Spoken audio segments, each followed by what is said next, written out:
예, 여러분 샬롬 샬롬입니다.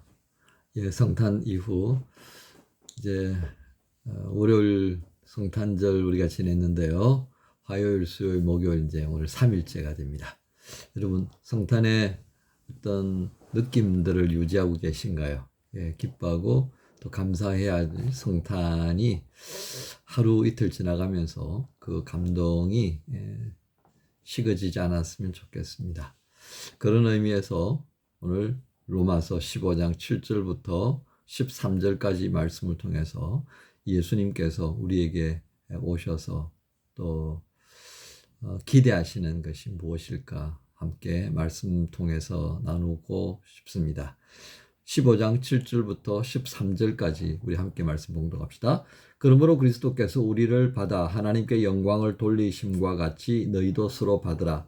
내가 말하노니 그리스도께서 하나님의 진실하심을 위하여 할례의 추종자가 되셨으니 이는 조상들에게 주신 약속들을 견고하게 하시고 이방인들도 그 긍휼하심으로 말미암아 하나님께 영광을 돌리게 하려 하심이라. 기록된 바 그러므로 내가 열방 중에서 주께 감사하고 주의 이름을 찬송하리로다 함과 같으니라. 또 이르되 열방들아 주의 백성과 함께 즐거워하라 하였으며 모든 열방들아 주를 찬양하며 모든 백성들아 그를 찬송하라 하였으며 또 이사야가 이르되 이새의 뿔이 곧 열방을 다스리기 위하여 일어나시는 이가 있으리니 열방이 그에게 소망을 두리라 하였느니라. 소망의 하나님이 모든 기쁨과 평강을 믿음 안에서 너희에게 충만하게 하사 성령의 능력으로 소망이 넘치게 하시기를 원하노라. 아멘. 오늘 말씀의 제목을 주 안에서 용납하라. 주 안에서 용납하라. 이런 제목으로 말씀을 나눕니다. 중심 구절은 7절입니다. 그러므로 그리스도께서 우리를 받아 하나님께 영광을 돌리심과 같이 너희도 서로 받으라. 로마서 15장의 시작 부분을 한번 보면요. 믿음이 강한 자, 약한 자 이렇게 구분이 되어집니다. 또 당시 초대교회의 상황을 보면 어떻습니까? 예, 먼저 믿은 자, 나중 믿은 자. 또 예루살렘에서 올라와서 나 믿음이 크다라고 말하는 자. 또 상대적으로 그들에 비하여서 뭔가 부족하다고 생각하는 이방인 신자들. 이런 이제 교회 안에서의 모습을 볼 수가 있습니다.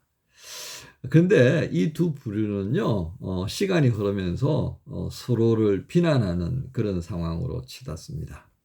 그래서 공동체 내에서 일어나는 갈등의 근원이 되는 양상을 보입니다. 이런 상황을 알고 보고 있던 바울은 오늘 본문에서 읽진 않았습니다만 5절과 6절을 보면요. 우리 삶의 모델은 예수님이어야 한다라고 하는 것을 정리해 줍니다.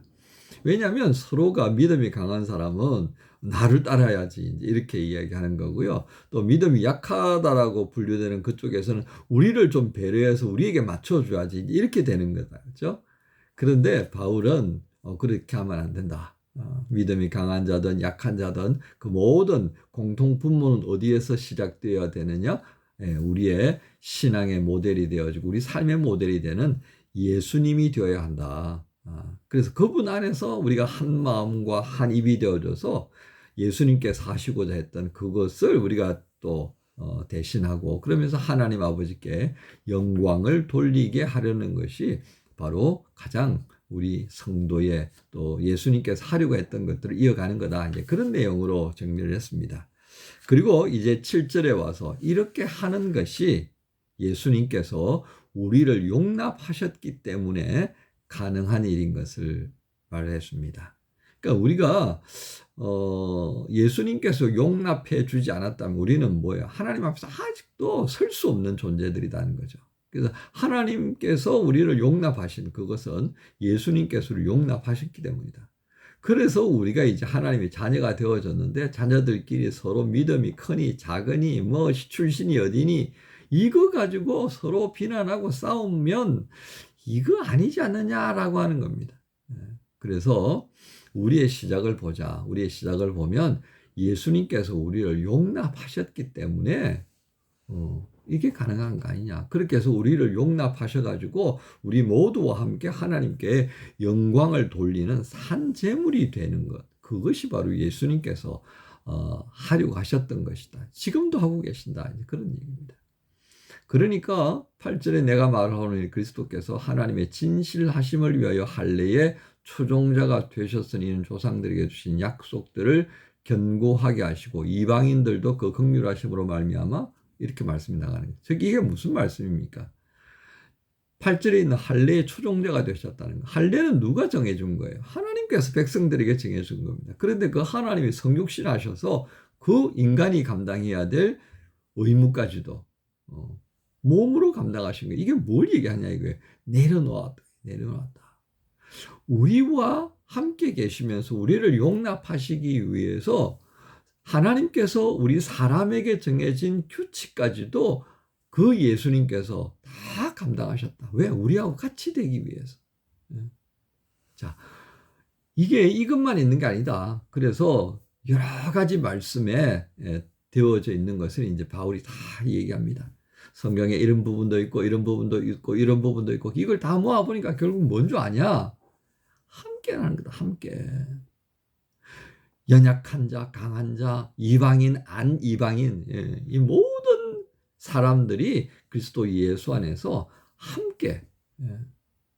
그래서 11절에도 그렇게 돼 있잖아요. 모든 열방들아 주를 향하여 찬양하며 모든 백성들아 그를 찬송하라. 아니 하나님 앞에 영광 돌리고 찬양하고 이런데 뭐 믿음이 크고 작고 이게 하나도 따질 일이 아니다 하는 거다. 그렇죠? 그래서 이제 13절에 소망의 하나님이 모든 기쁨과 평강을 믿음 안에서 너에게 충만하게 하사 성령의 능력으로 소망이 넘치게 하시기를 원한다. 우리가 가지고 있는 여러 가지 모습들이 있는데요. 이렇게 이제 함께 되기 위해서 뭐 이것도 하고 저것도 해야 되고 그리고 살아야 되는데 이게 쉽지가 않잖아요. 그죠? 말씀을 이루려고 하는 열심이 있긴 하지만 이게 쉽냐고요. 그래서 바울은 그 모든 것에 대한 기대, 열심, 이 모든 것들 어디에다가 직결시켜야 된다? 예, 소망입니다. 어떤 소망요? 성령께 의탁하는 거죠. 그래서 성령의 능력으로 이렇게 말합니다. 우리는 오늘 이 말씀을 보면서요. 성령께 기대는 이것이 필요한데 예수님의 모습을 한번 가만 보십시다. 예수님의 모습. 예수님께서 오신 그 시작점을 보면 예수님은 모든 벽을 허무시는 것으로부터 시작되어졌습니다. 예수님이 오셨을 때 어디에 나셨습니까? 마구간에 오셨습니다. 벌써 장소에 대한 벽을 허물어 버리셨습니다. 그 더럽고 누추한 곳, 그거 허물어 버리셨습니다. 하나님은 모든 곳에 임재하실 수 있다라고 하는 전제를 여기서 말씀하시죠. 또 누구로부터 경배를 먼저 받으셨습니까? 잘난 사람, 멋진 사람, 권력 있는 사람, 돈 많은 사람 아니었어요. 죄인들 중에 하나였던 목자들이었습니다. 그들의 경배를 먼저 받았다는 것을 주목할 필요가 있습니다. 결국 이 모든 것을 용납하시고요. 그리고 배신하고 떠났던 제자들을 용납하시고 당시 십자가에 달려서 돌아가실 때 그 밑에서요. 겉옷을 나누기 위해서 가위바위보 하던 병사들까지도 긍휼히 여기셨던 주님이신 것을 우리가 기억해야 합니다. 이 모든 예수님의 모습이 그 모습이 우리의 모델이 되어야 합니다. 이 모델을 가지게 되면 용납이 가능하지 않겠습니까? 그럼에도 안 되는 것이 있다면 성령의 도움을 구하는 삶입니다. 그래야만이 우리가 그것에 대한 함께함에 대한 소망이 계속해서 유지되어 줄 수 있다는 겁니다. 예전에는 도토리 키재는 것, 나 자랑하는 것, 그것이 우선이 되어졌고 그것이 나의 소망이었다면 오늘 말씀을 알고 예수님께서 우리에게 삶의 모델이 되시고 그것을 주목해 보니까 우리의 소망이 그게 아니구나. 성경에서 함께라고 하는 부분을 강조하고 있었는데 이 함께 되기 위한 소망을 우리가 붙들고 그리고 예수 그리스도를 바라봐야 되는 거구나 라고 하게 된 것이죠. 근데 이 소망 가지는 게 쉽습니까? 그래서 성령의 도우심을 구할 필요가 있다는 겁니다. 사랑하는 지체 여러분, 성탄의 기쁨과 감사를 더하는 길이 있어야 되지 않겠습니까? 우리가 살아가면서 성탄의 기쁨이 점점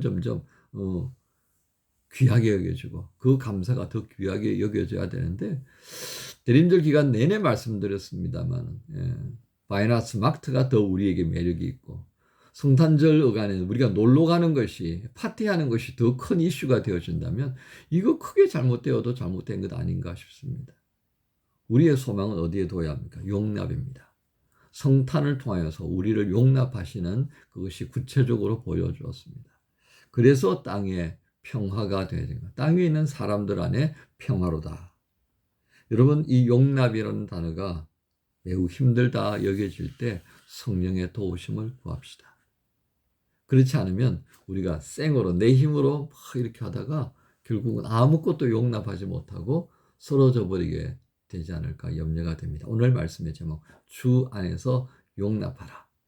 성탄의 기쁨과 감사를 더하게 해주는 주제의 말씀입니다. 이 말씀으로 오늘 목요일 시작을 화이팅 하십시다. 주님께서 우리를 도우시는 줄로 믿습니다. 주님 감사합니다. 주 안에서 용납하라고 말씀하시는 주의 음성 듣습니다. 바울을 통하여서 성경에 기록되어진 그 말씀 가운데에 함께 한다는 것, 용납하지 않으면 결코 함께 할 수 없는 그 일을 위하여서 예수님께서 가장 낮은 자리로 그리고 가장 비천한 사람들로부터 경배를 받게 되어진 것, 그냥 되어진 일이 아닌 것을 알게 하셨습니다. 주님, 이렇게 우리를 용납하시고 하나님과 화목하게 하시고 땅에 있는 사람들 사이에 화목케 하시는 그 뜻을 오늘 이루게 하옵소서. 힘들 때마다 성령의 도우심을 구하라고 했던 말씀을 붙들고 이 목요일을 시작합니다. 주님, 우리를 인도해 주옵소서. 예수님 이름으로 기도합니다. 아멘. 완전한 사랑 주를 바라봅니다.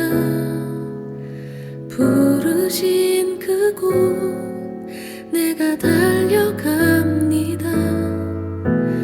가난한 영혼 주께 드립니다. 주 품 안에서 온전히 내 삶을 드리네. 닮아가도록 주님만을 사랑하도록 빛 되신 주님